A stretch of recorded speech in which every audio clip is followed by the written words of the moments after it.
హాస్య బ్రహ్మానందం గారికి ఎన్నో వైవిధ్యమైన పాత్రలు పోషించి ప్రజల్ని ఆకర్షించి రంజింపజేసిన కళామా తల్లి సేవ చేస్తున్న ఎల్బి శ్రీరామ్ గారికి, ఇక్కడ ఉన్న టెక్నీషియన్స్ అందరికీ ధన్యవాదాలు.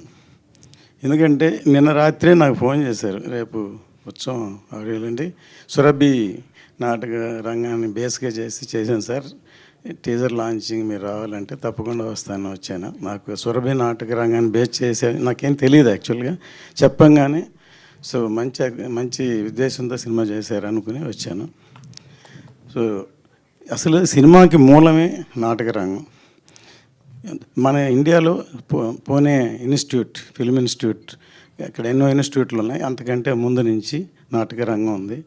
నాటక రంగం జానపదాలు అయితే మన చరిత్రని, మన భారతాన్ని, రామాయణాన్ని, చాలా విషయాలన్నీ ప్రజలకి చెప్పేటట్టు సాయంత్రం కాయ కష్టం పనిచేసి వచ్చి నాటకాలు చూసేవాళ్ళు. అలాంటిది ఆ నాటక రంగం. నేను సురభి నాటక రంగం గురించి నాకు తెలియదు, కానీ సురభి బాలసరస్వతి గారు నాకు తెలుసు.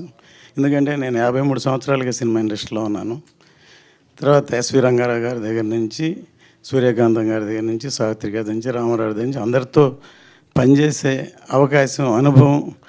తర్వాత నేను ప్రొడ్యూసర్ అయ్యాను, టెక్నీషియన్గా ఉండి డైరెక్టర్ అయ్యాను. ఈ టీజర్ మొదటి డైలాగే చాలా ఆకర్షితంగా ఉంది. మేకప్ వేసుకున్నప్పుడుగా నాకు ఇంత ఇది కలిగింది, బాధగా ఉందని ఒక ఫస్ట్ ఇదే అట్రాక్టివ్గా ఉంది. ఈ సినిమా ఇంతమంది లెజెండరీ ఆర్టిస్టులతోటి హ్యాండిల్ ఎలా చేశారు అని బ్రహ్మానంద గారు అన్నారు. ఇది చూడంగానే నేను కూడా ఫస్ట్ సినిమా పెద్దరికం డైరెక్ట్ చేశాను. దాంట్లో భానుమతి గారు యాక్ట్ చేశారు. నన్ను అందరూ భానుమతి గారితో నువ్వు ఎలా డీల్ చేస్తావు, ఆవిడ అంత లెజెండరీ ఆర్టిస్టు అని అంటే, అందులో అల్లూరి రామలింగయ్య గారు, తర్వాత ఎన్ఎన్ పెళ్ళాను మలయాళం ఆర్టిస్టు, తర్వాత రామిరెడ్డి, చాలామంది, చంద్రమోహన్, చాలామంది ఆర్టిస్టులు ఇలాగ సినిమా అంతా.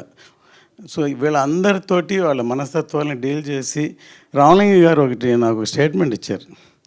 ఈ కుర్రాడు మేము చెప్పింది కాదనకుండా, మమ్మల్ని నొప్పించకుండా తనకి ఏం కావాలో అలా తీసుకుంటున్నాడని మొదటి రోజు షూటింగ్లోనే ఆయన పేపర్ స్టేట్మెంట్ ఇచ్చారు.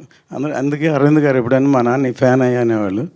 అలాగూ ఈ మొదటి చిత్రంతో ఇంతమంది ఆర్టిస్టులతోటి డీల్ చేసి ఇంత ఒక మంచి కళాత్మక చిత్రాన్ని నిర్మించినందుకు, డైరెక్ట్ చేసినందుకు అతనికి ఈ సక్సెస్ రావాలని మనసారా కోరుకుంటున్నాను. ఇందులో పనిచేసిన ప్రతి టెక్నీషియన్లు మంచి టెక్నీషియన్స్ పనిచేశారు. అందులో నేను ఈ మధ్య అనంత శ్రీరామ్ గారి స్పీచెస్ ఆయన చూస్తున్నాను. ఆయనకి ఎంత దేశభక్తి ఉందో దాన్ని బట్టి నాకు అర్థమైంది. ఆయన కలవాలనుకున్నాను యాక్చువల్గా నేను నిజంగా. తర్వాత మ్యూజిక్ డైరెక్టర్ అను శ్రీరామ్, అందరూ మంచి టెక్నీషియన్లు ఎన్నుకున్నారు. ఈ సినిమా గ్రాండ్ సక్సెస్ అని కోరుకుంటున్నాను.